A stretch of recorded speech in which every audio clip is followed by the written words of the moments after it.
células del músculo cardíaco son un sinsitio, o sea, todas están unidas y interrelacionadas. Cuando una se despolariza, es capaz de propagar el estímulo a todas sus células alrededor. La principal característica de las células del sistema de conducción eléctrica del corazón es esto: el automatismo, capacidad de despolarizarse. El grupo más especializado en esto son las células del nodo sinusal. El vagotropismo es la capacidad que tienen de despolarizarse con un estímulo externo. Solo el estímulo táctil hace que una célula, un miocardiocito, se despolarice. La conductividad, que además de despolarizarse, sean capaces de conducir y transmitir ese estímulo a las células adyacentes. Entonces, despolarización diastónica espontánea y la diferencia, que la célula marcapaso sea más positiva, permite que se despolarice con mayor rapidez y frecuencia. ¿Cómo empieza todo? El estímulo inicia en el nodo sinusal. El nodo sinusal tiene una frecuencia de despolarización de 60 a 100 veces por minuto. Entonces el ritmo sinusal normal va a ser de 60 a 100 veces por minuto. Esa va a ser la frecuencia de despolarización normal del nodo sinusal. Cuando el nodo sinusal se despolariza, a través de los haces internodales se garantiza la propagación del estímulo y la llegada del estímulo al nodo sinoauricular, cuya función es retardar el estímulo hasta que las aurículas completen la sístole. Hay que acordarnos que las aurículas están separadas eléctricamente de los ventrículos por el trígono fibroso del corazón. Y el estímulo debería bajar de las aurículas a los ventrículos única y exclusivamente por el haz de His. El haz de His se divide en rama derecha y rama izquierda. Cuando el nodo sinusal por algún problema falla, quien toma el ritmo es el nodo auriculoventricular y el haz de His, pero con una frecuencia de despolarización de 40. Esto vamos a hacer un acuerdo porque en el libro dice una cosa, pero es de 40 a 50. ¿Ya? De 40 a 50 latidos por minuto. ¿Por qué dice que no? O sea, ¿por qué le dice que pase de 50 a 60? ¿Cómo? ¿Por qué le dice que pase de 60 a 50? Porque hay ciertos ritmos, ya, que se llaman ritmos ilioventriculares acelerados, que eso van a ver cuando vean un poco de arritmias complejas ya en el ABP, en donde puede haber una frecuencia de la unión, ¿ya? Pero mucho más rápido. Digamos que en condiciones normales, el ritmo de despolarización del haz de His es de 40 a 50. ¿Qué quiere decir esto? Que si yo tengo un paciente con ritmo nodal, o sea, con ritmo hisiano, va a estar con una frecuencia cardíaca de 50 o menos. ¿Ya? Si es que yo le estimulo, es posible que logre subir más de 50, pero va a ser porque yo le estimulo. ¿Ya? Digamos que su frecuencia intrínseca es menos de 50. Luego, si por alguna razón el nodo sino, el nodo auriculoventricular y el haz de His no se hace cargo, quien se hace cargo del ritmo son las células de las fibras de Purkinje. Pero la frecuencia de despolarización de esta es de 15 a 40.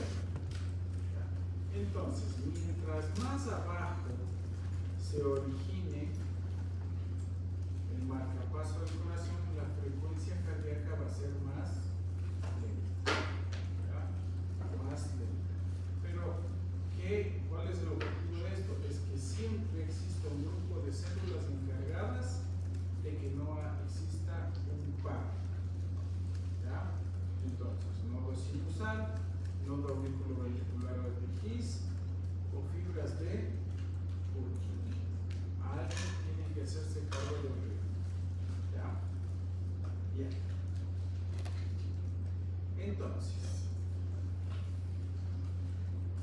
Para entender un poco mejor esto, vamos a ver una base, un repaso del electrocardiograma. Luego voy a pedirles a uno de los ayudantes que les dé otra clase de repaso de electro. ¿Ya? Hay que acordarnos que la onda P, ¿qué es la onda P? La onda P representa la despolarización de la masa muscular auricular. De la masa muscular auricular. Entonces, si la masa muscular auricular se despolarizó, aparece la onda P. El segmento PQ y el intervalo PQ representan el tiempo de retardo de la conducción de la aurícula al ventrículo. ¿Ya? Y luego viene el QRS, que representa la despolarización de la masa ventricular. Es QRS porque hay tres haces de despolarización, tres vectores de despolarización, que son de la rama posterior, izquierda, anterior, izquierda y derecha. Por eso es QRS. Cada una genera un vector de despolarización. ¿Ya? Luego tengo el segmento ST, que es la meseta. ¿Ya? Representa la meseta. ¿Por qué es isoeléctrico? ¿Por qué no es positivo ni negativo? Porque en el electrocardiograma se representan las variaciones de voltaje. Si bien la meseta es positiva porque la célula está despolarizada, pero es un momento en el cual el voltaje es estable, no hay variación de voltaje. ¿Ya? Luego, cuando se repolariza, hay otra vez variación de voltaje y se representa con la onda T. ¿De acuerdo? Entonces, siempre que hay una variación de voltaje en las células del miocardio, hay gráfica del electrocardiograma. Entonces, el electro muestra las variaciones de voltaje. ¿Ya? Bien. Entonces, el electrocardiograma es como aprender un idioma, ¿cierto? Tenemos que aprender, lamentablemente, de memoria el nombre de las ondas, segmentos, intervalos y conjuntos. Una onda es una variación, una gráfica, una variación de voltaje que puede ser positiva o negativa. Un segmento es una parte del electrocardiograma que normalmente es isoeléctrico, que no tiene voltaje, ¿ya? Y está entre dos ondas. ¿Ya? Un complejo es un grupo de ondas, el complejo QRS, solo hay un complejo. ¿Ya? El intervalo está entre, toma ondas y segmentos. Por eso es intervalo PQ. Toma la onda P hasta la onda Q. Una onda y un segmento. El intervalo RR ya incluye la onda T, que es las distancias entre las ondas R. Y de acuerdo al intervalo RR se calcula la frecuencia cardíaca. El segmento ST y el intervalo QT.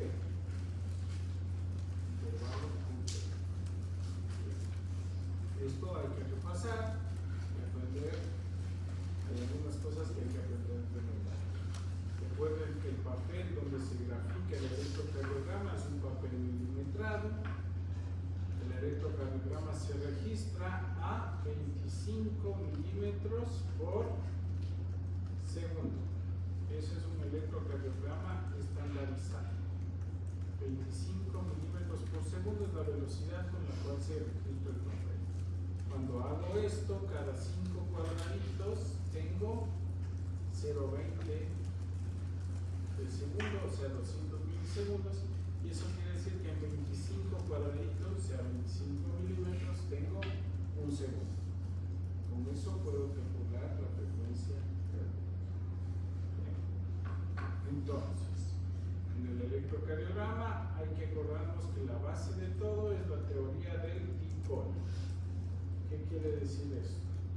Que la onda de expansión de despolarización se hace a través de vectores. Una dirección, una magnitud y un sentido, es lo que tiene un vector. Y la punta del vector es positiva y la cola es negativa. Y que las derivaciones son electrodos de registro. ¿De registro de qué? Del movimiento de estos vectores. Son como una persona que está viendo, las derivaciones son como una persona que está viendo hacia dónde se mueven los vectores. Entonces, si la persona está atrás, está viendo que el vector se aleja, la onda va a ser negativa. Si está acá, el electrodo de registro, en vez que el vector se acerca, la onda va a ser positiva. Y si la onda viene y luego se va a ser positiva y ¿ya? Eso es lo que hacen los electrodos de registro. Tenemos un electrodo en el brazo derecho, un electrodo en el brazo izquierdo, un electrodo en la pierna izquierda, ¿ya? Y tenemos electrodos en la parte anterior del pecho. ¿Qué es lo que hace cada electrodo? Es estar así, viendo cómo viene o se alejan los vectores de despolarización. Pues cada derivación registrará el electrocardiograma de forma diferente dependiendo de qué lado del corazón esté. ¿Ya? ¿Se entiende? Sí, fácil.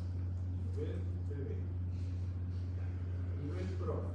Tenemos 12 derivaciones del electrocardiograma estándar. 6 del plano frontal y 6 del plano horizontal. Los vectores se mueven en forma tridimensional, pero yo en el electrocardiograma solo tengo 2 dimensiones, frontal y horizontal. Pues en el plano frontal voy a ver cómo se mueven los vectores de arriba, abajo, de izquierda a derecha. Y en el horizontal, adelante, atrás, izquierda a derecha. Pero siempre me va a faltar una dimensión. Pero con eso puedo calcular el eje, la dirección, etc. Bien.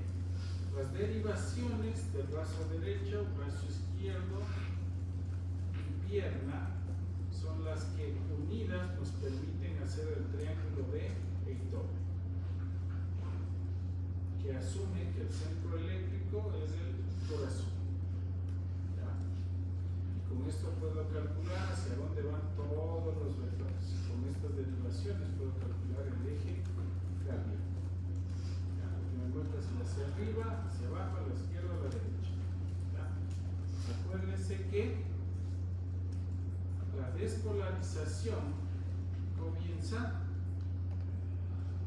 en la parte superior y derecha, en la parte más alta y derecha del corazón. ¿Ya? Ahí es donde comienza la despolarización, que es donde está el nodo sinusal, en la desembocadura de la vena cava superior. ¿Ya? Bien, este es el electrocardiograma de 12 derivaciones. Tenemos las 3, eso.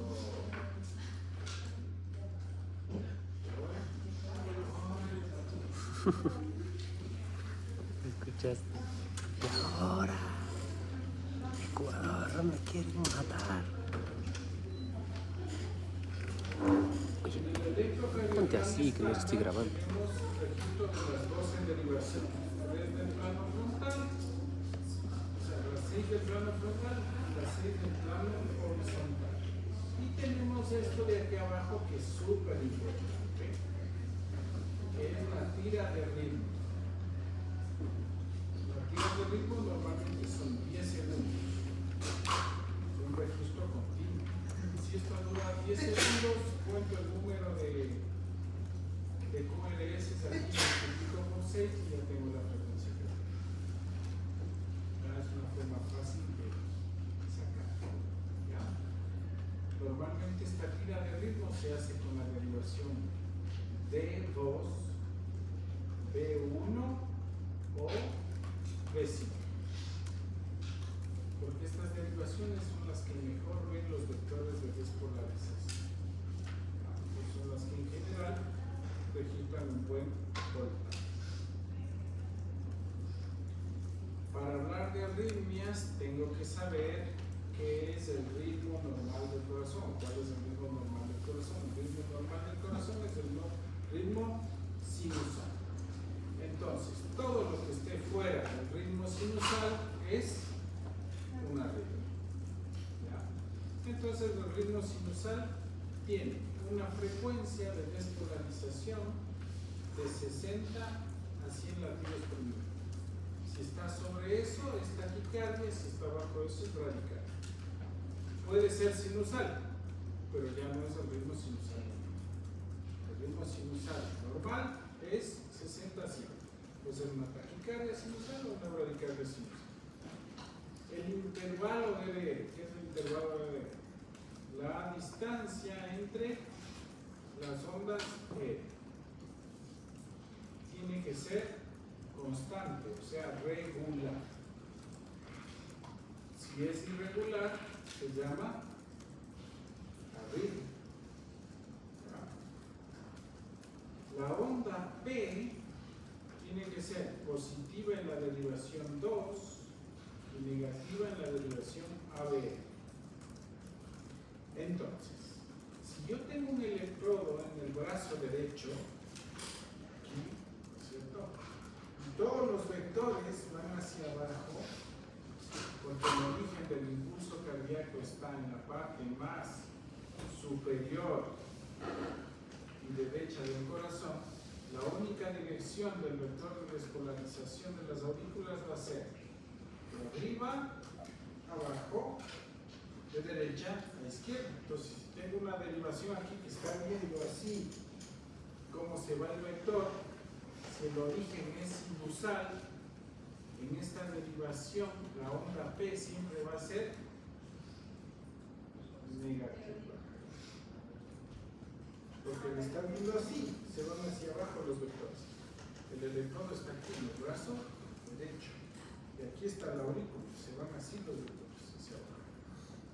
Acuérdense que la teoría del dipolo, si el electrodo está aquí y el vector se va hacia acá, le da la cola y es negativo. En cambio, en ABF, que está en el pie, ¿cómo va a ver este vector? A ver, positivo. Acá, negativo. ¿De acuerdo? A ver, pasar. Bien. Entonces, onda P negativa en ABR. A ver, vamos a ver. Onda P negativa, negativa. Perfecto. Positiva en D2 y derivaciones inferiores. Positiva en D2, ¿no? Positiva en ABF. Entonces el vector seguro viene de arriba hacia abajo y de derecha a izquierda. Origen normal. Ese es el vector normal de despolarización auricular cuando el origen del impulso es sinusal. ¿Ya? Cada onda P debe ser seguida de un QRS. PQRS, PQRS, PQRS. Si hay una onda P y no hay un QRS, quiere decir que hay un bloqueo. Que la conducción, por alguna razón, no pasó de las aurículas a los ventrículos. PQRS. Y el intervalo PR, o sea, el tiempo de retardo entre las aurículas y los ventrículos, tiene que ser mayor a 0,12 pero menor a 200 milisegundos, o sea, 0,20. O sea, tiene que ser mínimo 3 milímetros, 3 cuadraditos, y máximo 5. Eso es entre 120 y 200 milisegundos, porque cada cuadradito milímetro equivale a 0,004 segundos. 2 por 4, 12. 5 por 4, 20. Cuando es menos de 120 se llama PR corto. Y cuando es más de 200 se llama PR largo. y eso representa un aumento en el retardo de la conducción eléctrica entre las aurículas y los ventrículos. Y eso es equivalente a un bloqueo auriculoventricular de primer grado. ¿Ya? Bien. Sigamos. 3 clases de arritmias. Cuando esté sentado ahí en el consultorio y viene una persona que dice que tiene arritmias, tengo que pensar en estas 3 cosas. La 1, tiene una arritmia congénita por algún defecto en el sistema eléctrico del corazón. La típica congénita es el Wolff-Parkinson valve, que es una vía accesoria. Tiene una arritmia funcional. ¿Qué quiere decir esto? Que no tiene dañado el corazón, no tiene cardiopatía, no tiene daño en el músculo cardíaco, no en el sistema eléctrico. ¿Ya? Pero por alguna condición tiene arritmia. Ya vamos a ver cuáles son esas condiciones. ¿Ya? O hay un daño adquirido del sistema eléctrico. Le dio COVID y el COVID dañó el sistema eléctrico del corazón. O le dio enfermedad del himen y le dañó el sistema eléctrico del corazón. Entonces adquirido, el daño adquirido. ¿Ya? O puede ser del sistema eléctrico primariamente o secundario. Hay un daño en una de las válvulas, o tuvo un infarto y esto dañó como consecuencia de eso el sistema eléctrico del corazón. La cuestión es que toda cardiopatía de larga data tiene arritmias. Se puede decir que todas las enfermedades cardiovasculares que no se controlan terminan en insuficiencia cardíaca. Un paciente con enfermedad cardiovascular que no se ha tratado va a tener insuficiencia cardíaca y va a tener arritmias. ¿Ah? Bien. ¿Cómo es esto que se llama arritmogenicidad? ¿Ah? O sea, ¿por qué se genera la arritmia? Voy a tener un sustrato, o sea, una alteración estructural, ¿ya? Que puede ser de nacimiento o adquirida, ¿ya? O incluso alguna variante anatómica que está dentro de lo normal, pero que en ciertas condiciones puede ser resultado para una arritmia. Voy a tener un modulador. ¿Qué es un modulador? Algo que permite que se manifieste esta arritmia. Y esto va a ser cómo está el tono del sistema nervioso autónomo. ¿Ya? ¿Está en vagotonía o está adrenérgico? ¿Ya? Trastornos metabólicos, como está el sodio, el potasio, el calcio, la creatinina, el hidroácido base, o estoy tomando algún fármaco. Hay muchos fármacos, especialmente antibióticos, que prolongan el QT. Y luego va a pasar algo, voy a tener un gatillo, un disparo. ¿Ya? Tengo un sustrato, tengo justo un modulador, mala pata, y luego tengo un gatillo. Que normalmente el gatillo suele ser un extrasístole. ¿Ya? Los extrasístoles son muy comunes. Cuando yo hago así, puedo generar un extrasístole. Los miocitos son muy sensibles a los cambios de tensión. Si me doy un golpe en el pecho fuerte, puedo tener una expresión. Si estornudo, puedo tener una expresión. ¿Ya? Entonces, todo esto y de pronto un extrasístole se desencadena una arritmia. ¿Qué es un extrasístole? Es un latido que no tiene origen en el ritmo normal que está llevando el corazón, o sea, en el ritmo sinusal. Es un latido que tiene otro origen al ritmo normal. Si el ritmo es sinusal, de pronto hay otra zona del corazón que dispara un latido. ¿Ya? Pues ese es un extrasístole. Si es un extrasístole que antecede al latido siguiente, es una extrasístole prematura o es un latido prematuro. Pero también puede ser una extrasístole de un ritmo de escape. Ya vamos a ver eso. ¿Ya? Entonces, todo esto hace que aparezca la arritmia. Las arritmias pueden ser lentas, cuando la frecuencia cardíaca es menos de 60. Se llama. Ya vamos a hablar. Y taquicardia cuando la frecuencia es más de 100. Entonces tenemos una bradiarritmia y una taquiarritmia. Estas pueden ser supraventriculares cuando el origen de esta arritmia está en las aurículas, o pueden ser ventriculares cuando el ritmo de esta arritmia es ventricular. Cuando las arritmias son supraventriculares, normalmente el QRS suele ser angosto y de características normales al ritmo normal del corazón, o sea, de características iguales al ritmo normal del corazón. Porque el estímulo baja normalmente por el sistema eléctrico del ventriculo. Cuando la arritmia es ventricular, el QRS suele ser ancho, ¿ya? Rizado. ¿Por qué? Porque la arritmia se está interfiriendo con la conducción normal de la parte eléctrica de los ventrículos.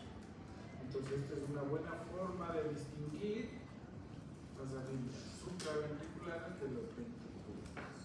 ¿Ya? Si hay arritmias supraventriculares que pueden tener QRS ancho bajo ciertas condiciones, pero lo habitual es que tengan QRS normal al del ritmo, igual al del ritmo normal del corazón. Las arritmias pueden ser regulares o irregulares. Regulares con bradicardia puede ser una bradicardia sinusal, un bloqueo auriculoventricular, un estado extremo de vagotonía, como los deportistas muy entrenados, y una frecuencia cardíaca muy baja, a veces excesiva, o por efecto de fármacos, beta bloqueantes o calcio antagonistas, que disminuyen la frecuencia de despolarización del nodo sinusal y la velocidad de conducción del sistema eléctrico. Pueden ser irregulares, o sea, el RR irregular, en el bloqueo auriculoventricular de segundo o tercer grado, que vamos a ver por qué, o puede ser iguales que las regulares, pero con retracciones, lo cual hace que el RR sea irregular. En las taquicardias también pueden tener ritmos regulares o irregulares. Igual, puede ser una taquicardia sinusal, una taquicardia auricular, donde existe un foco ectópico, un grupo de células que quiere competir con el nodo sinusal. Claro, normalmente ese grupo genera una onda P diferente a la onda P del ritmo sinusal. Y suele ser negativa, porque ese ritmo a veces siempre se origina en la parte baja de la vida. Y ahora, en vez de ser la onda P negativa en ABN, suele ser positiva. Preexcitación. Cuando hay una vía alterna por donde baja el estímulo hacia los ventrículos, ¿ya? O sea, hay un bypass, una vía alterna, un cable adicional que hace saltar el estímulo de la aurícula al ventrículo sin pasar por el nodo auriculoventricular. De tal manera que cuando llegue el estímulo retardado por el nodo auriculoventricular, los ventrículos ya están excitados. Por eso se llama preexcitación.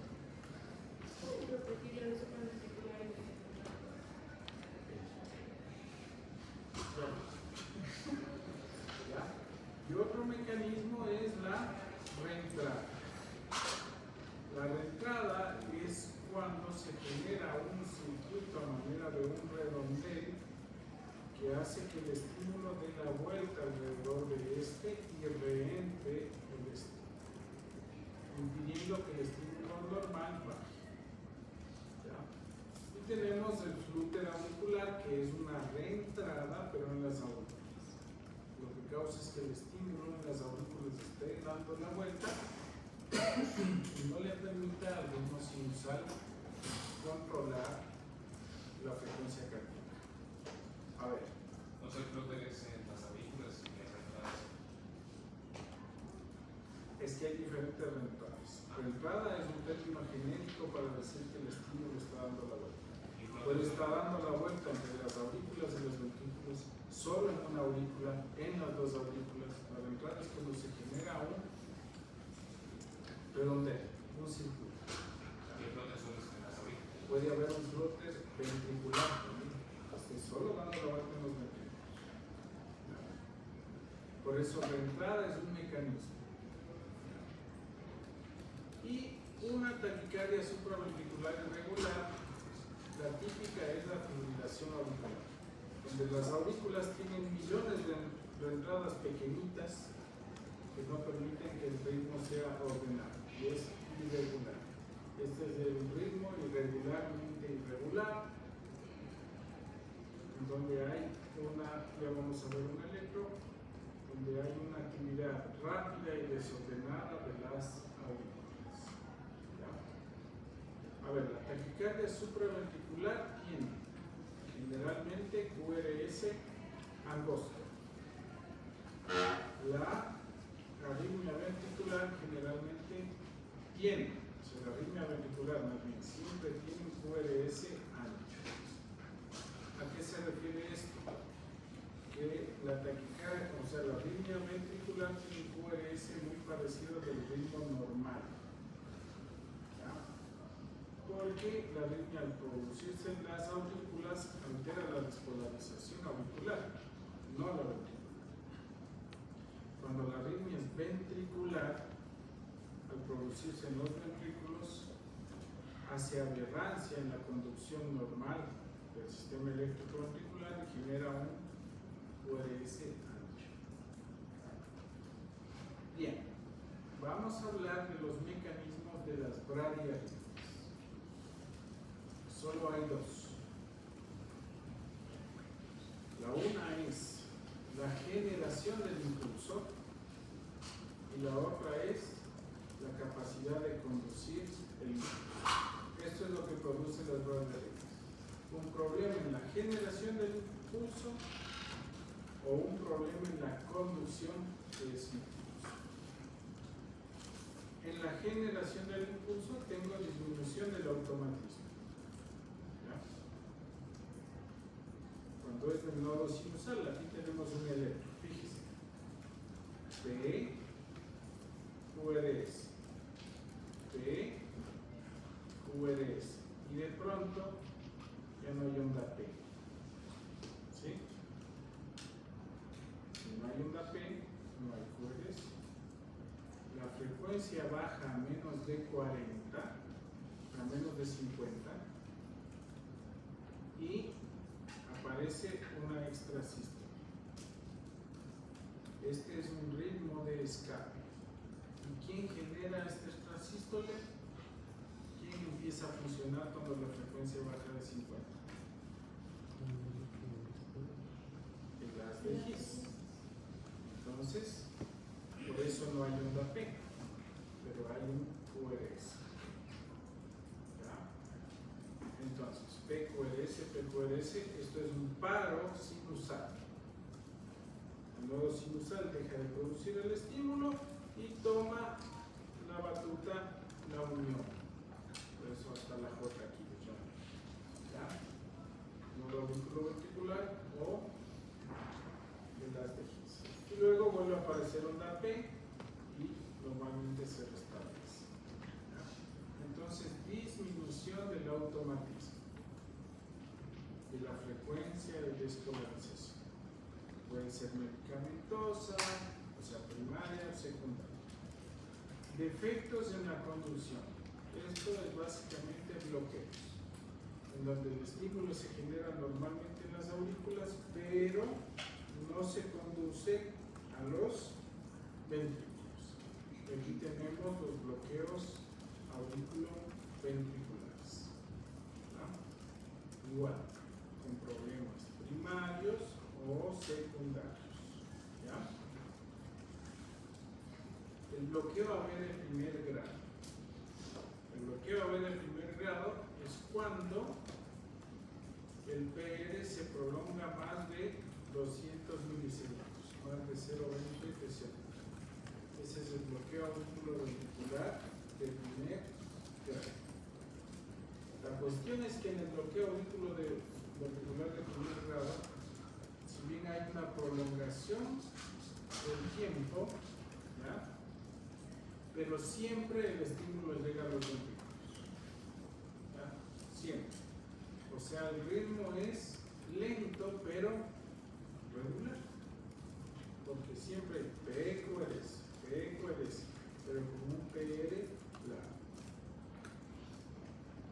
En el bloqueo AB de segundo grado tenemos dos tipos: el MOVITZ tipo 1 o Wenckebach y el MOVITZ tipo 2. Este de aquí es el ejemplo del tipo 2. Pongan atención. Este es el 2. La característica del MOVITZ 2, que es el más grave de los dos, es que el PR es constante. Fíjense, PQRS, y de pronto ¡puc!, se bloquea la conducción. Ese es el bloqueo AB de segundo grado de tipo 2, MOVITZ 2. En el bloqueo AB de segundo grado de tipo 1, el PR se va prolongando. ¿Ya? Tenemos ahí PQRS. P se prolonga, QRS. P se prolonga, QRS. Y de pronto ya no conduce. Ya no hay QRS. ¿Ya? Entonces en el tipo 1 se va prolongando, en el tipo 2 el fallo es súbito. ¿Cuál es más grave? Súbito. Y empieza de nuevo el ciclo. ¿No es cierto? Este es el tipo 2. PR constante y de pronto ¡plum!, desaparece. Obviamente en los dos el ritmo va a ser irregular, porque falla un QRS. Entonces el RR va a ser irregular. Bien. En el bloqueo AB de tercer grado o completo, ninguna onda P conduce. Entonces está cortada la comunicación entre las aurículas y los ventrículos. ¿Eso qué quiere decir? Que las aurículas van a una frecuencia, ¿no es cierto? Y los ventrículos van a otra frecuencia. Las aurículas laten al ritmo del nodo sinusal, o sea, 60-100, y los ventrículos al ritmo del nodo AB, o sea, 50 o menos. ¿Ya? Eso se llama disociación auriculoventricular. Las aurículas laten a una frecuencia, los ventrículos a otra frecuencia. ¿Ya? Va a ser regular si es que el ritmo de 50, la despolarización de las de X es regular. Pero si hay extrasístoles va a ser irregular. O sea, la B de tercer grado puede ser regular o irregular. Bien.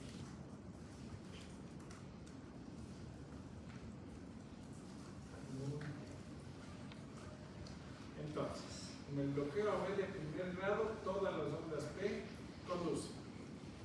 En el de segundo grado, alguna onda P no conduce. En el de tercer grado, ninguna onda P conduce.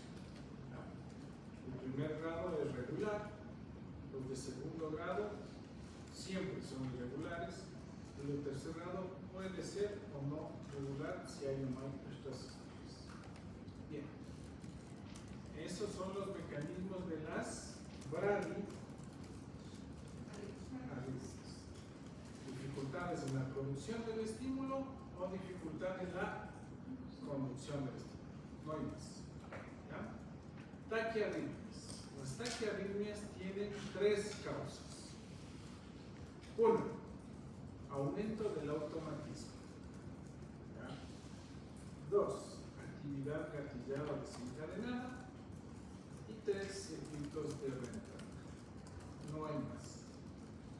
El aumento del automatismo, aquí otra vez tenemos que acordarnos de la pendiente de despolarización diastólica. P por estímulo beta, ¿ya? O por medicamentos o por aumento del tono simpático, esta pendiente se hace más inclinada, lo cual hace que rápidamente, por la ley de ortogonada, la membrana llega a un punto en el cual se despolariza. ¿Ya? O hay, por problemas hidroelectrolíticos, un aumento del umbral, donde pasa a ser la membrana más positiva y se llega más rápidamente igual a este punto, donde aumenta la frecuencia de despolarización, cuyo objetivo final es aumentar la frecuencia cardíaca. La actividad gatillada desencadenada. Esto se debe a que durante la repolarización, en la meseta o en el estado de reposo, ¿ya?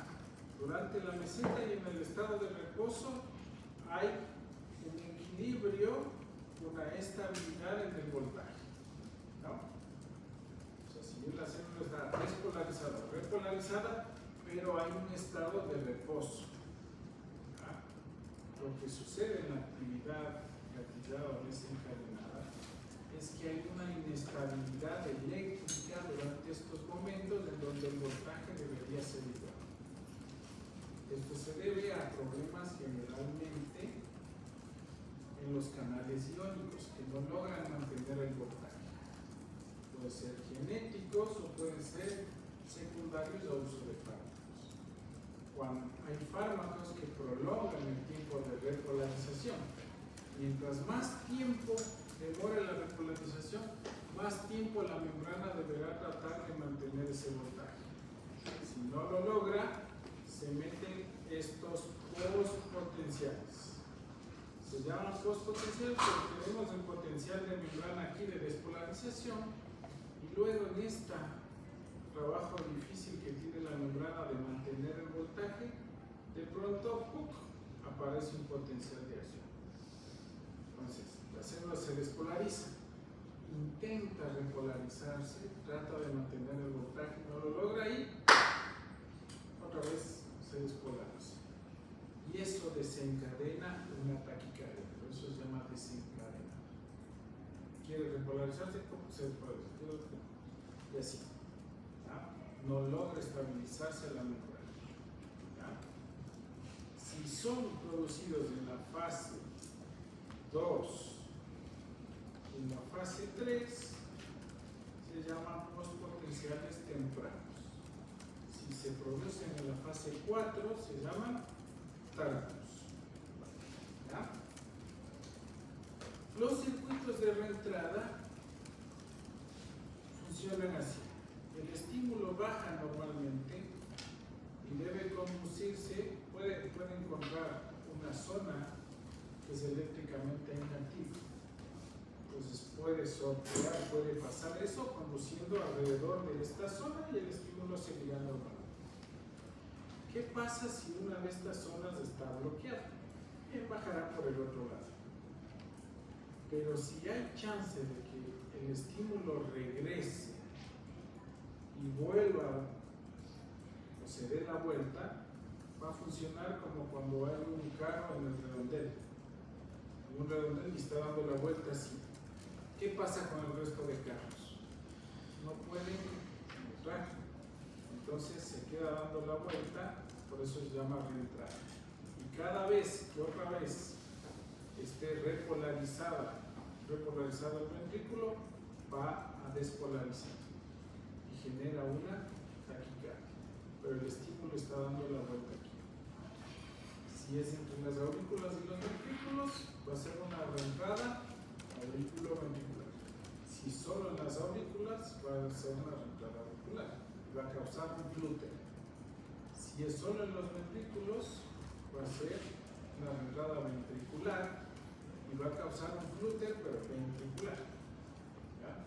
Es un estímulo que está dando la vuelta ahí. Y no deja entrar al ritmo normal. Hay un circuito, es un circuito que se crea. Lo más común es alrededor de una cicatriz de infarto o una cicatriz luego de una miocarditis. Y hay una zona que se cicatrizó y queda eléctricamente inactiva como una isla. Y alrededor de esto se genera esta reacción. Cuando tengo una taquicardia, la taquicardia es la sucesión de 3 o más latidos anormales, o sea 4. ¿Ya? Eso es una taquicardia. Porque 3 es un triplete. ¿Ya? Cuando tengo 2 latidos anormales juntos se llama duplete. Cuando tengo 3 latidos anormales juntos se llama triplete. Más de 3 es una taquicardia. Cuando tengo un latido anormal y uno bueno, y este patrón se repite, se llama bigeminismo. Cuando tengo uno malo y 2 buenos, se llama trigeminismo. Cuando se altera, ¿no? Esto de aquí abajo es un duplete. Esto de acá es una taquicardia ventricular. Normalmente las taquicardias de este tipo se desencadenan por un extrasístole. Este es el latido normal, aquí hay un extrasístole. Latido normal, aquí viene el extrasístole y produce una actividad desencadenada. Esto es una taquicardia polimórfica de cutelargo. Ya por actividad desencadenada por actividad. Bien. Esto es lo mismo, aumento del automatismo.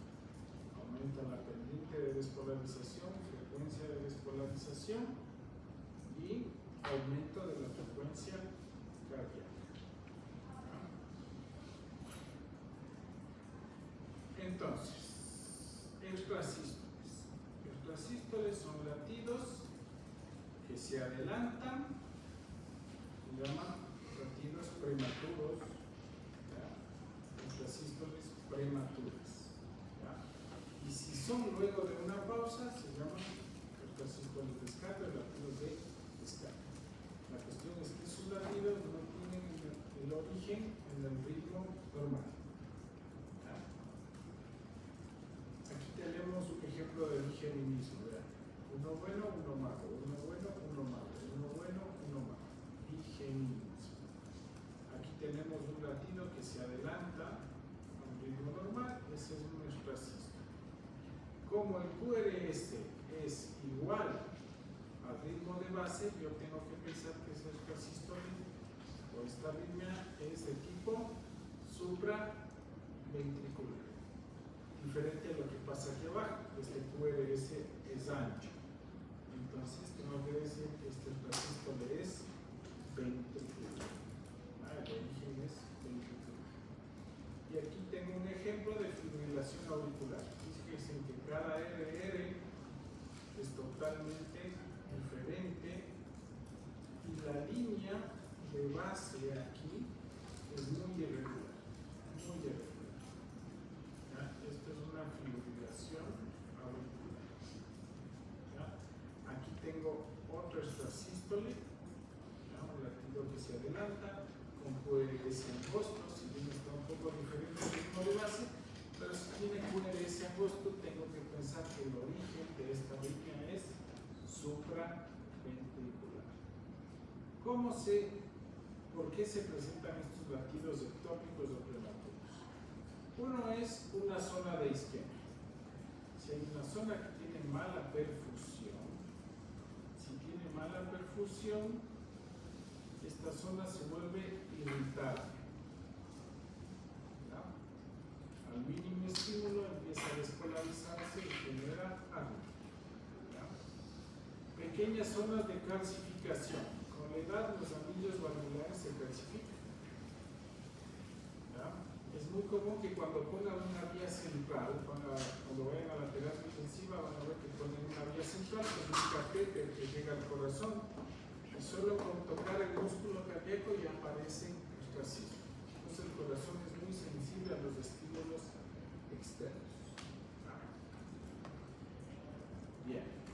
tóxicas. Cualquier cosa que provoque inflamación en el miocito hace que la membrana tenga dificultades para mantener esa estabilidad eléctrica que necesita, tanto en la meseta como en el potencial de reposo. O sea, lo más fácil es despolarizarse.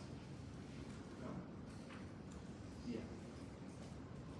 Esto es el circuito de entrada típico del Wolff-Parkinson-White. Esta alteración congénita, ¿ya?, en donde hay un haz anómalo congénito, ¿ya?, que une las aurículas con los ventrículos. Entonces el estímulo puede ser que baje por aquí o que baje por acá. Cuando la conducción de este haz es buena, provoca el típico patrón de preexcitación del Wolff-Parkinson-White, que es la onda P, y aparece esto que es una onda delta.